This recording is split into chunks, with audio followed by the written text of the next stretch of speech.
On this episode of Industry Relations, Rob and I speak about the terrible, horrible, no good, very bad week for organized real estate. This is Industry Relations, a podcast that's at the intersection of real estate and technology from an insider's perspective, with Rob Hahn and Greg Robertson. Hello, everyone, and welcome to another episode of Industry Relations with Rob and Greg. This is obviously your co-host, Rob Hahn, Notorious ROB. And with me is my fearless co-host, the fabulous Greg Robertson. How the hell are you, Greg? Hello, Rob. Doing good, man. I mean, I'm a little bit three straight weeks of traveling, and I'm about to go my fourth week next week to T3 Summit. So, I'm a little bit road worry right now, but I'm ready for discussions for sure. I know. I'm glad you're home this week, or at least today, because otherwise we'd have to do some remote setup and shit like that. And can't have that amazing studio microphone you've got in front of you, you know? Well, yeah. I changed, I don't know if people are going to notice, but I changed my camera. So I'm trying some new things here. And now we've got our headphones on because we've been having some echo problems. So hopefully the sound and the production quality will be a little bit better for everybody here. Although, honestly, man, I think we're having a little choppiness through the internet, but I don't think that's anything you can help. So it is what it is. I have all day with my Teams meetings and Zoom meetings today. So hopefully it's just too much. Yeah, it's Southern California internet. That's what it is, you know. Oh, California, yeah. Hey, man, you should look at the Starlink. I'm just saying. You know? Elon's satellite internet's pretty awesome at my cabin, you know. Very cool. But we have some things to discuss before your trip out to T3, before mid-year next year. And it has turned out to be like legal week over at Notorious anyway. Weren't you at RESO this past week? Yes, I was at RESO. This week, right? Did you guys talk about these cases that just came down? These were sort of surprising. That a little bit. I mean, they kind of rolled in. I mean, it was three really that hit. So I think on the last night, because I left there Wednesday evening, all of them kind of came to fruition. But so we didn't really talk. Not a lot of them in the sessions. These are more kind of the geek squad there. But I did talk with a couple MLS execs about it, and it's the consensus is. Not a good week for NAR, not a good week for the MLS industry or organized real estate, really. Yeah. So let's go through them real quick.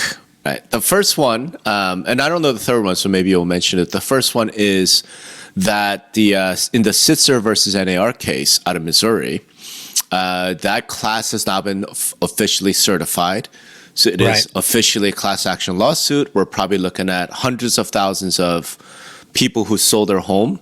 But we don't know the exact numbers, and we won't know, I guess, until things have all shaken out. And so that the class was certified. But as I wrote about it, man, just for classifying classification, the class action piece, the judge did write up quite a bit, and like what he wrote wasn't great, for any of the defendants. So that was one. Surprisingly, a lot of folks are still like, wow, I can't believe this is happening, such a disruption. I'm like, well, we've been talking about this for the last, 5 years, 3 years, or whenever the lawsuit got filed. So I suppose it's worth kind of touching on that. The second one is the one where I was a little surprised it happened. And that's coming out of the Ninth Circuit Court of Appeals, which is a kind of a big deal, where they reversed the dismissal of the PLS lawsuit against NAR and 3 MLSs, right? And that was surprising because at the trial level, it was just dismissed, and dismissed with prejudice, meaning you can't refile this thing. This was, you really have no case here, so get the fuck out. Like that's what the trial court said. Yeah. And it was total victory. And then, to me, it felt like it was a little bit out of nowhere. The Ninth Circuit comes in, reverses that dismissal, remands for trial, but again along the way it just laid out these arguments, and I'm just reading through this wow, you've essentially made the case for the plaintiff's lawyers here, right? It's just, I don't want to say biased, but let's put it this way: if the defendants, so if NAR and MRED and Bright, and I think CRMLS, if they lose at trial, like, I guess you could appeal to the Ninth Circuit, but it's pretty clear where the Ninth Circuit stands. You know, it's one of those things. You might have to take it to the Supreme Court. So those are the two main things that I saw. Was there a third? It was PLS. There was Rex. It was a Rex. Oh, thing. that's right. Right. NAR's counterclaim against Rex got thrown out. Right. I mean, which is less of a big deal. Correct. On the grand scale of things, it wasn't. Correct. What was big a deal as the other two, right? I guess Correct. to me, it all becomes, I think, going back to what you said about, we've all known about this is going to be happening, right? And it's like the slow moving wheels of justice, right? So Yeah. we've been out here all these different cases, and we're just starting to see this movement here. But I mean, you know more about this, being an attorney and everything. But I mean, it still seems there's a lot of legal gameplay to keep going on here of appeals and this and that, and it's taken a long time just to get to this point. I mean, I really don't see any real action or decisions still. Not this year, maybe next year, end of next year. I mean, it seems like it's a slow moving process still. Yeah. So, but I won't name the exec here, but I think the way they put it was like, I thought I had 7 years, I might have 3, right? As far as like in the way things are now, right? Yeah. But I'm also hearing from a lot of people is that, and reading some of the stuff, I listened actually to your podcast with Steve Murray, right, Yeah. from Real Trends, is that we're starting to accept the fact, I think, that maybe compensation is going to get changed, and that we're all going to have to come up with a way of justifying ourselves, right? And I think this is a point you're making. And maybe it's long overdue. So maybe, I don't know if it's the end of real estate, end of organized real estate, end of Melissa's. It's just the end of a period where, at this point, this kind of buyer's compensation was basically guaranteed, and it's not guaranteed anymore. And we're going to have to adjust. Everybody can adjust to that, right? One thing in your podcast that I was kind of intrigued by, Steve was talking about how, he was meeting with some other people from around the world, sorry. And, it seems like we think that it's all, it's everybody pays less in commissions, and it's a better situation. And to the contrary of that, he said that the people that he talked to, and I think they were from Italy, sounds like they're paying a lot more in commissions than we are here in the States. So, and then there's other things like Australia, which I just started to learn that, 30% of the transactions there in Australia are auction based. That's right. Right. So there's a lot more, I think, as we start peeling away the layers of the onion. There's more out there than just this narrative of, oh, well, the rest of the world does it differently and they pay less. It's not quite apples to apples. So I agree with that. So we're as we open our eyes even further, we're learning more for sure. I think that's true. And so the big question, I suppose, is, because I've been talking about this for so long now, and I think in my latest post I talked about how I've been telling MLSs and brokers and agents to embrace like the prepper mindset, right? Because it's not saying that we want this to happen. We're just saying that these things are going to happen. Are you ready? I don't know if they are, right? And that's kind of the big question now. And I think as we go into next year, at mid-year at T3, I guess the thing that I'm real curious about is, are people going to have real conversations about moving this thing forward? Or are we still going to kind of, sort of assume or pretend that NAR is going to win, so it doesn't matter, there's no reason to pay attention to this, or just sort of complaining about how stupid the lawyers and government is? Because I'm like, yeah, they are stupid. It's terrible, but doesn't change the fact that it's going to happen, right?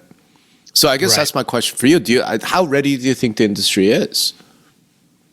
I don't think they're ready, but because I think up until now, this has been a gradual process, but I think we've all been kind of inching towards acceptance here. It's like, what are the 7 steps of grief, right? Of grief. Like, That was one of your things in the past. Denial, whatever. Yeah. So we're on this, like, almost this step of acceptance. And once we like, okay, something like this is going to happen, Right. then we're starting to look at different things, out there to like, okay, well, what does happen? So to me, this, and again, it's depends upon the severity of where buyer's agent compensation goes to, right? Sure. Does it become an optional thing? Is it just verboten? Which I can't see.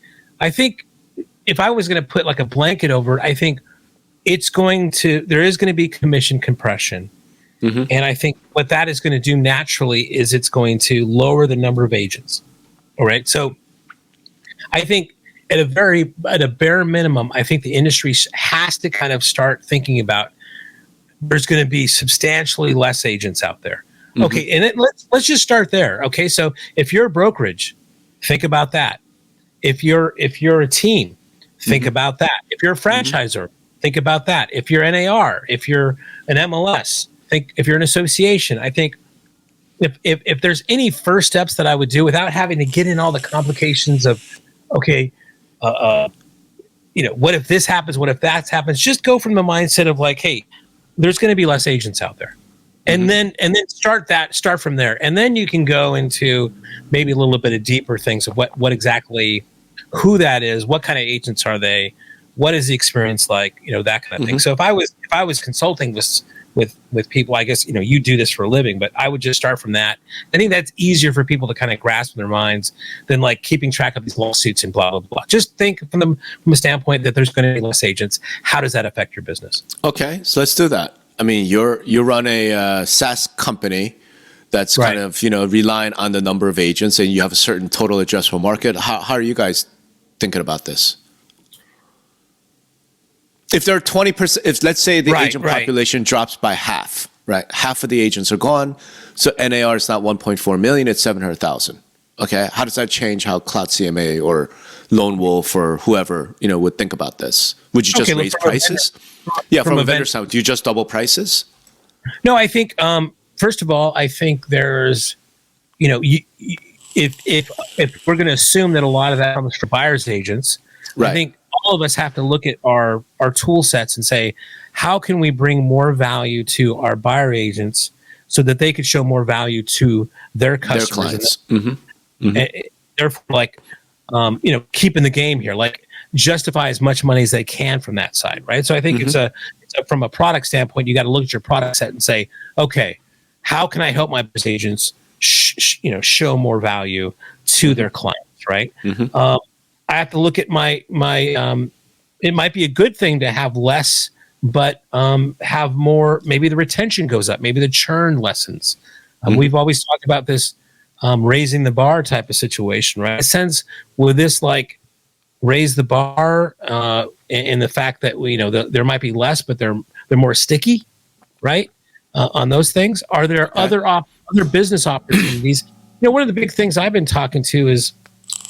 And doing some interviews on is the rental pace, because right. there seems to be a lot of more agents that are now getting into the rental space because there is some compensation there. It's overall housing that's the problem right now. There's not a lot of mm-hmm. inventory. And I think in the past, a lot of agents would poo-poo kind of the rental leasing business. Mm-hmm. But you know what? Maybe that kind of fills in a gap that we traditionally in resi wouldn't look at. As far as rental. So different, not only product sets, but different kind of inventory that mm-hmm. we're doing, whether it's product management or property management and or just a different, some sort of like compensation for fulfilling a rental house out there. But no, I mean, the TAM would be shrinking, right? So, that's going to result in less people and less vendors and all that for sure. So I was thinking about writing a post recently, man, with the title that speed kills, right? Okay. Because, and I was going to have some fun with like, stuff I know from the gun community, like, rifle bullets, why they're so dangerous because they're so much faster, right? So people want to think about like these big guns, big calibers. Nah, man, it's not the caliber. It's the speed, right? It's the speed that kills.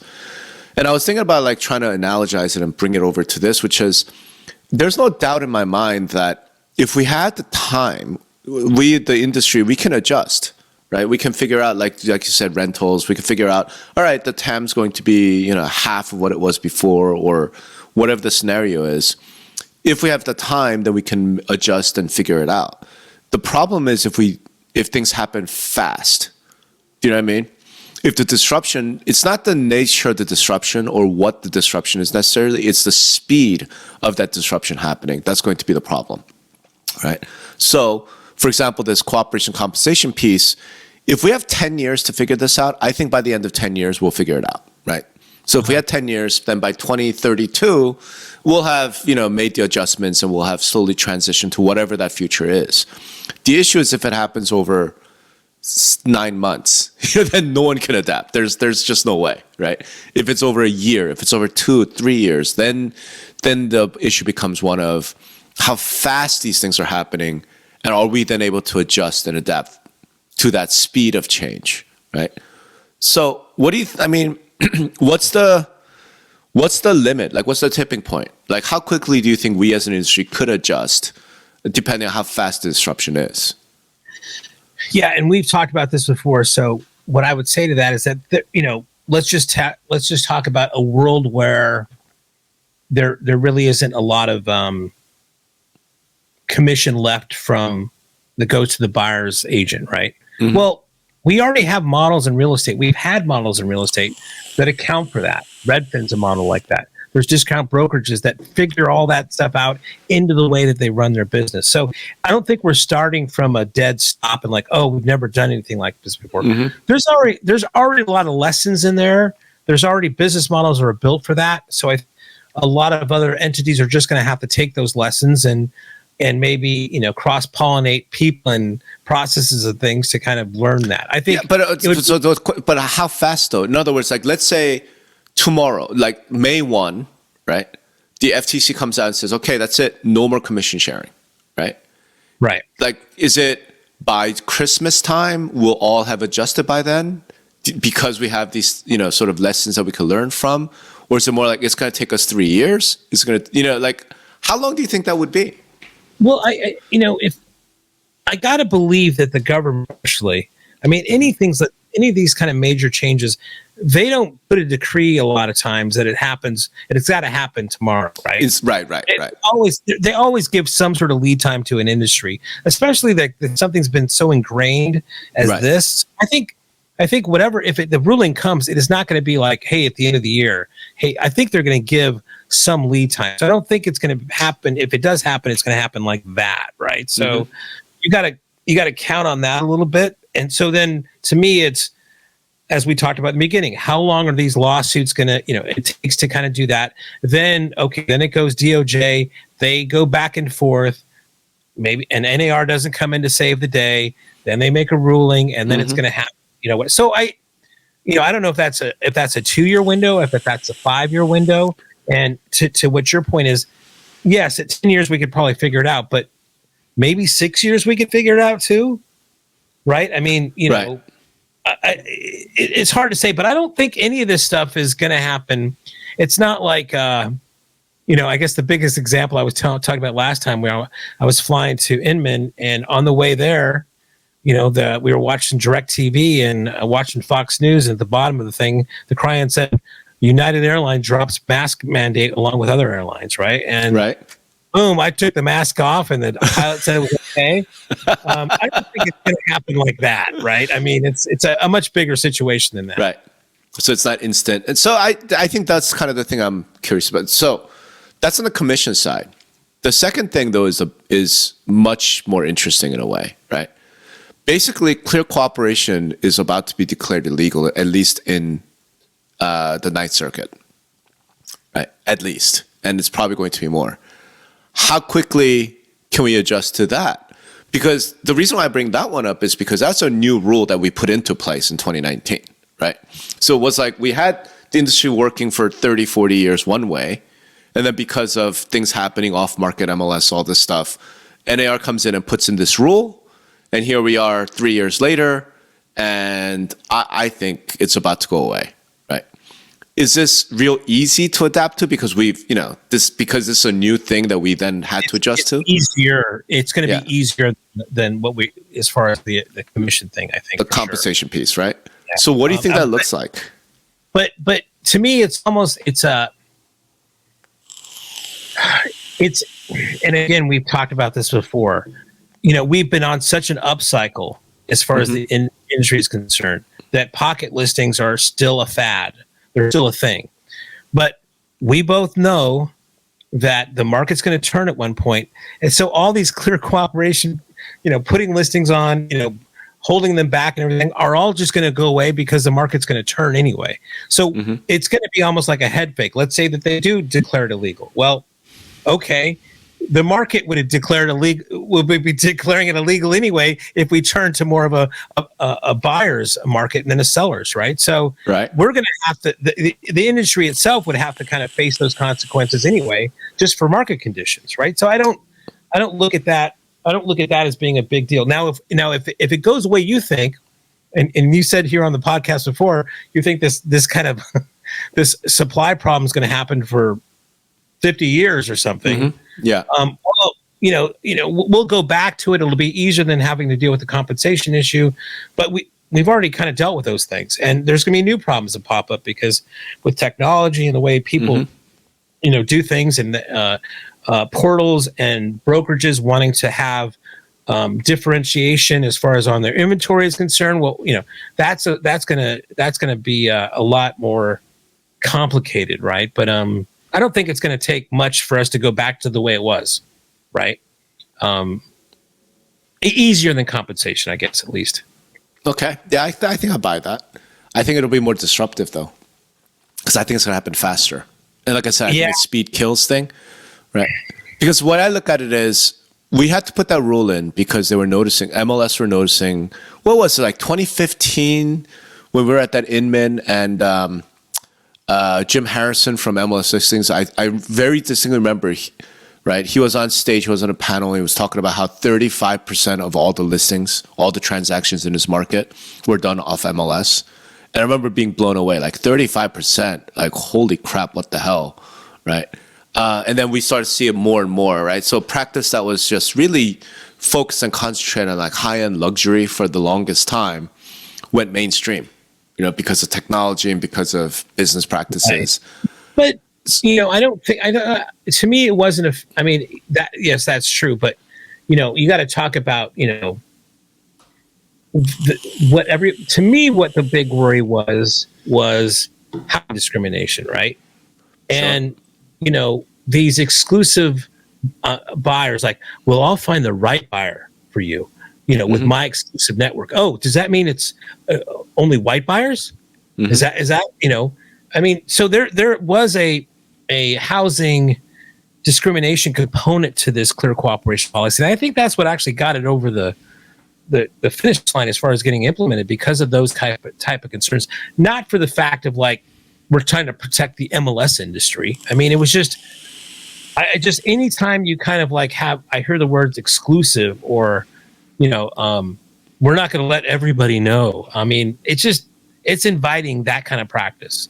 And, again, it's not always the case, but I mean, there is, I think, some valid fears of that type of thing, of consequences happening, whether they meant to happen at all, whether the person meant for it to happen.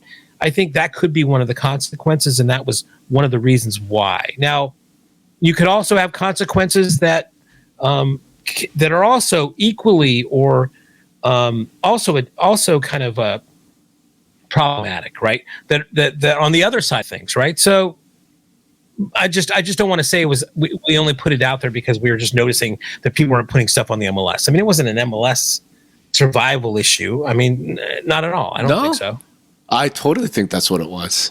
Yeah. Well, you don't think so? I think it was two things. I think it was MLS survival, and I think it was Compass. Right. So Compass wanting to differentiate their inventory other than everybody else. Yeah. Right. The Compass had this plan. It was like, strategically, programmatically pre-marketing, 2 weeks or 30 days, whatever, and then private networks. as well as sort of like Top Agent Network and some of these higher end agents saying, you know what, we don't want to talk to the hoi polloi, we don't want to talk to the masses, we only want to talk to, you know, the top 10% of agents and their clients and whatnot. So the rule that we put into place was to deal with those two issues, right? So I guess what I'm looking at is, okay, if that rule then gets struck down, then all of those things that led to that rule being implemented, they're still in place. Right, like all of those motivations still exist. Compass is now the largest, you know, brokerage in the country. Back when they were doing it, they were still like number 5. Now they're like, okay, great, you know, back to business, and we should see more of this, right? Or you're saying that by that time the market will have turned, so we're not going to see it. Well, I don't think I mean, I've no, you know, the timing is. I've been wrong on when the market's going to turn for a long time, so I don't think it's going to be that case. But I will turn, and when it does turn, naturally the market's just going to go back. Well, shit, we got to put this. I'm not going to save this listing and only show it to 10 buyers instead of 10,000. I'm going to put this on the MLS as quickly as possible because things are taking a lot longer to sell. This is a market condition now. It's just a weirdo market condition because we've been in the seller's market for so long, exacerbated by the pandemic because of this for supply. It'll sort itself out when it turns, but you're right. People are, if it gets struck down, they're going to go back to their old ways. I really think from, you know, really, it bothers me from the fair housing standpoint because Sure. I don't think that Robert Refkin, you know, has anything in his bone in his body that really wants to like keep housing from minorities, or elderly or whatever. But you know, he's a smart guy. You can see how only showing to the right buyers and my exclusive network can lead to those types of things. That might not be enough to change his mind on doing those things, but it's not such a far to connect is all I'm saying. Okay, so you're saying that the way we're going to preserve something like clear cooperation policy is from a racial angle, right? It's just a fair housing. It could be. Maybe it's not race. Maybe it's because of age. Maybe, I mean, when you're narrowing down who you're showing, you know, property to, right? Maybe it's somebody with disabilities, and that house had a wide hallway, but you know, it went to some rich guy who was going to use it for rental. That leaves him out of it. Maybe it's, you know, some young family trying to get into a neighborhood with good schools, but no, you know, that family didn't get even a shot to look at or bid on that house because it went to some exclusive buyer, right? Or maybe it is a rate. I mean, it could be a rate, any sort of discrimination. It could be an elderly couple. I mean, it could be a lot of different things. It's just when you narrow it down, when you're saying I'm only going to show it to these people and not these people.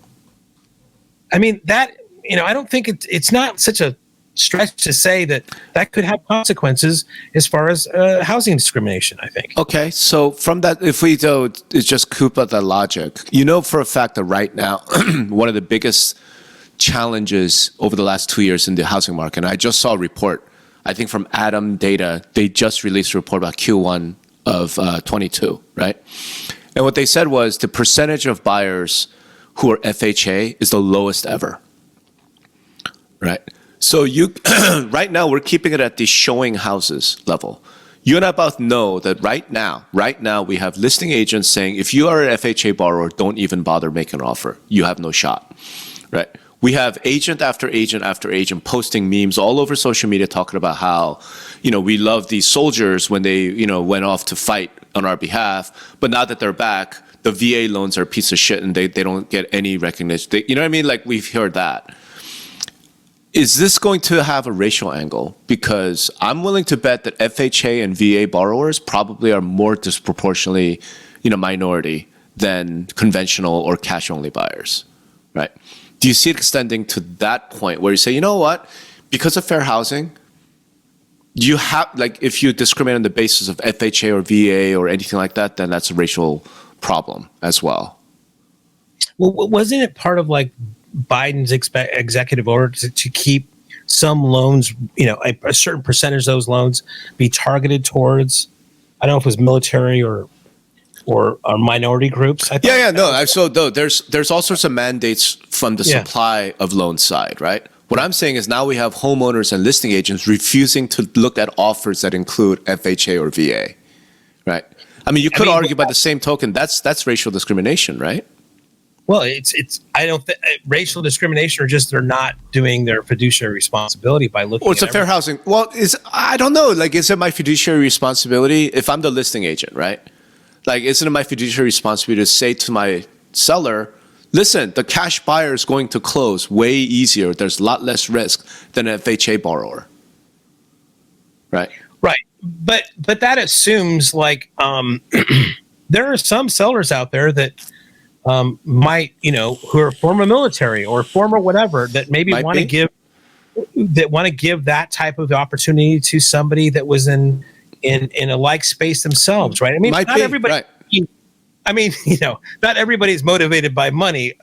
A vast majority are. I'm not saying that, but there are other things. But the other thing here is like I remember, just in being in sales and being in retail sales, like when I was younger.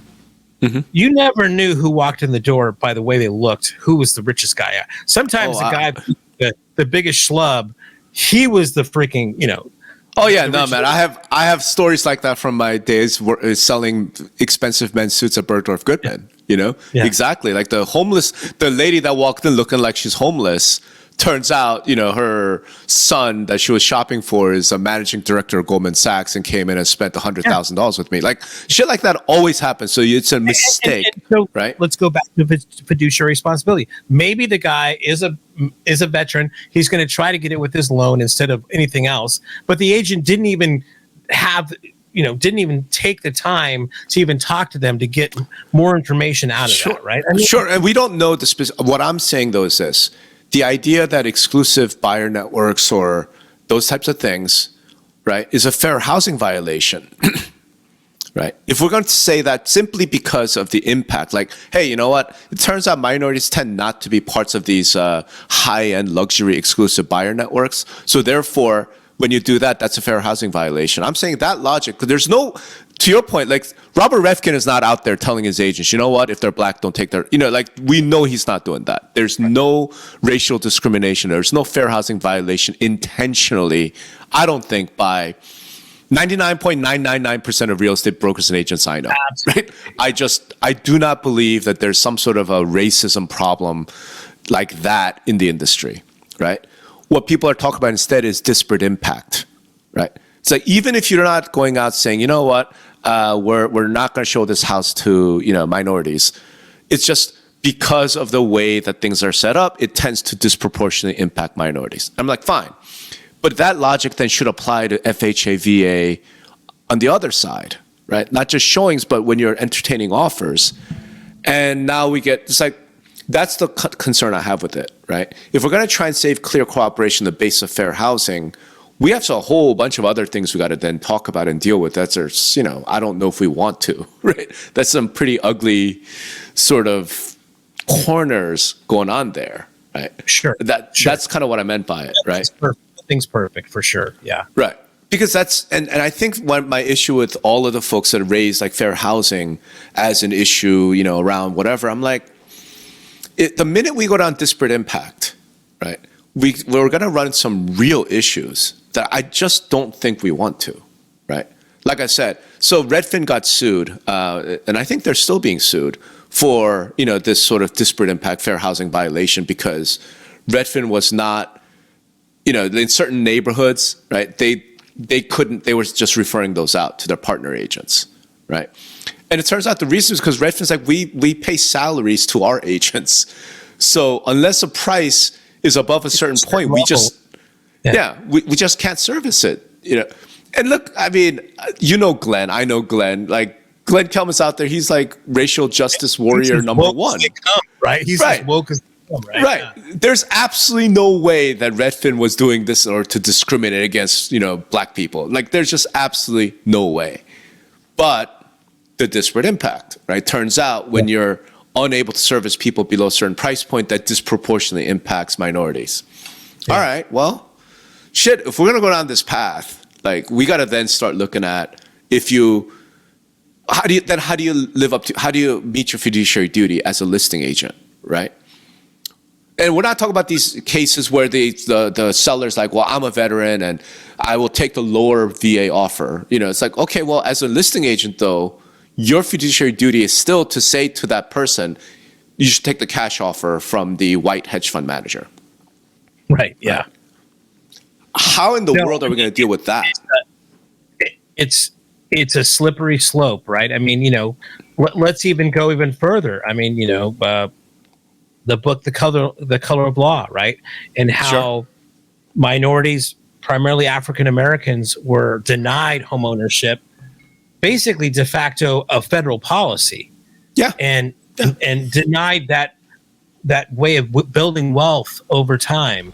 That's right. And now come to a point where how far behind that is, right? And again, this fact of some of these federal policies made it that way. And how do we answer those questions? I mean, it's a slippery slope everywhere, right? But let's not add to it, right? Can we at least stop? What's the first thing you do when you're in a hole, right? And you want to get out? Stop digging. Yeah. Okay. Well, so this is what I'm getting at. I think clear cooperation policy was not about fair housing. That's what I'm saying. And I think for us to make it about fair housing is really dangerous, because then we have to extend that logic to all the other areas in real estate where disparate impact is going to create all kinds of problems. I think clear cooperation policy really was about a practice that was already, that was a minor, small, tiny portion of like top-end luxury celebrities, the athletes, those people are like, hey, you know what? I want to sell my house, but I don't want people to know I'm selling my house. So can you kind of keep it private, And we're talking about $10 million houses in Beverly Hills, right? So it just wasn't something that affected the rest of the industry. And we just kind of lived with it, dealt with it for 30, 40 years, right? Again, like when I first got into the industry, I remember talking to people at Hilton Highlands, right? Talking about how, look, certain zip codes in Beverly Hills and in, whatever the super exclusive zip codes, if you don't belong to one of three firms, don't even bother. And we all know each other. We all know who's a player and who's not. And if you're just some random Keller Williams agent coming and saying, I have a buyer, it's like, nah, your phone call's not getting returned. It is what it is, right? But we dealt with it. We were cool with it because it was like a tiny, tiny, tiny part of the overall market, right? Clear cooperation became an issue when that tiny practice spread, right? Because of the internet, because of technology. And agents started realizing, you know what? Zillow exists. All this, internet exists. So I'm going to take this random, 3-bed, 2-bath house in a subdivision, and I'm going to do pre-marketing and then start doing this exclusive networks. And you know what? It really works well. I benefit. I get a lot of buyers added to my database. I start building up this little network of my friends and other people. Double-ended maybe, right? I think that's when it became a real problem. Well, right? Again, I think overall, though, the exasperated by the supply, right? Yeah. Because now those things were more coveted. There was less of them. Again, I mean, I've had, we talked about before, Vendor Alley's been around for 15 years. And I go back and read my kind of post about pocket listings. And I've always been the same thing. It's like, oh, we're flaring up again. Everybody wants to do pocket listings. And then, just as soon as the market turns, it does, we're back, they're back on the MLS again. I mean, this is either going to be. Okay, so let's talk about that. Okay. One of the things I remember during the depth of the collapse, right? So probably around 2010, 2011 type time frame, right? When it was really in the trough. There were a lot of attempts to get a buy-side MLS going, right? Because the tables had completely turned. And then it became about, I have this buyer, right? Who's a cash buyer or who actually has financing lined up. And I want to be exclusive, and now I want to, So there was an attempt back then to talk about an exclusive buyer network, right? Right. Why wouldn't we see that happen if the market's turned? So we go from exclusive inventory to exclusive buyer networks. And now all the top agents who have the top, pre-qualified buyers are all going to get together. Okay, we have all the buyers. We control the buyers. If you want to sell your house in the next year, right? Then you want to list with me because guess what? I've got all the buyers locked up. Why don't we? I mean, it feels like that would happen instead of what you're saying, where we're just going to go back to, you know what? Here's the listing. We're just going to sell it. You know, give it to everybody in the MLS. I think the reasons why these two big swaths of the pendulum haven't happened because it's been a tighter time frame between a buyer and seller market where those really could not be formed. Everything. It's like we talked about before, where I see a lot of vendors who are focusing on like, I have a product that handles multiple offers. Right. That's great, and I think that's a great feature. But if you're building your whole product on the value proposition that handles multiple offers, when this thing flips, you're going to be holding just nothing, right? So right. I don't, you have to. That's a really good point, Greg. I mean. So yeah, we can do all these things, but again, it's been and I think you talked to Steve about this too. It's like, the federal government has been doing a lot of things wrong, but they've been printing money, and supply has gone down. Now, supply wasn't really the fault of the federal government; it was exacerbated by the pandemic. But you have these forces. It seemed like we might have gone more to get more steam to kind of be more a shortage on the supply side. So I still go back to it's going to flip, and these clear cooperation things are just going to go away. But I'm wrong every time how long this is going to get. Me too, man. So. If we knew the exact timing, we would be doing something else. That's how I look at it. If we knew the timings of some of these things, I'd be starting a private equity fund and raising a bunch of money. So, oh man, what a week indeed. Oh my God. So listen, I mean, look, when you're at T3, I would love for to just kind of hear like how's the leaders, because that T3 is really kind of the leadership of the industry. Like, I'd love to know what their thinking is. Do they feel like their companies are ready, right? How much time do they need to make the transition if something happens? I would love to kind of know, like kind of what you pick up, from the bars, because it's where the lobby, man. LobbyCon is where all the action is. So, I'm looking forward to having those conversations, and I will. I mean, I've been traveling, so I've been time to kind of listen to more podcasts, and I would recommend if anybody hasn't subscribed or listened to. Your conversation with Steve Murray was fantastic. It was a great one. Yeah. I learned a whole hell of a lot about brokerages and the way that they view teams and the way the market is. But I would recommend anybody. And you know what? I always had this impression of Steve Murray for a long time, and then I saw him at Gathering of Eagles, and like he is just a non-pretentious, smart, has experience guy, and just a good soul, right? And I'd recommend anybody just if you can go listen to that podcast because you guys I learned a hell of a lot about the brokerage industry and way things are and like teams and everything. So couldn't agree with you more. Yeah, couldn't agree with you more. And Steve is one of those guys. Like I don't necessarily agree with him on everything, but man, the weight of the wisdom, the experience, like that man has really seen it all. Yeah. You know what I mean? Yeah. He really has. So he keeps me really humble, and I just you know what? I need to learn from my elders. That's how I got it. So. Hey, I know we got to wrap up here. We didn't pitch our thing, so hey, you know what? We were over 100, but if you stayed with us this long, consider coming over to YouTube and giving us a subscription on our bang channel. That like button. That's right. Yeah, all of that. Man, this is fun, and let's. I can't wait to have this sort of follow up after you're back next week. I think it'll be really cool. Absolutely, Thanks, everybody. Thanks, everybody.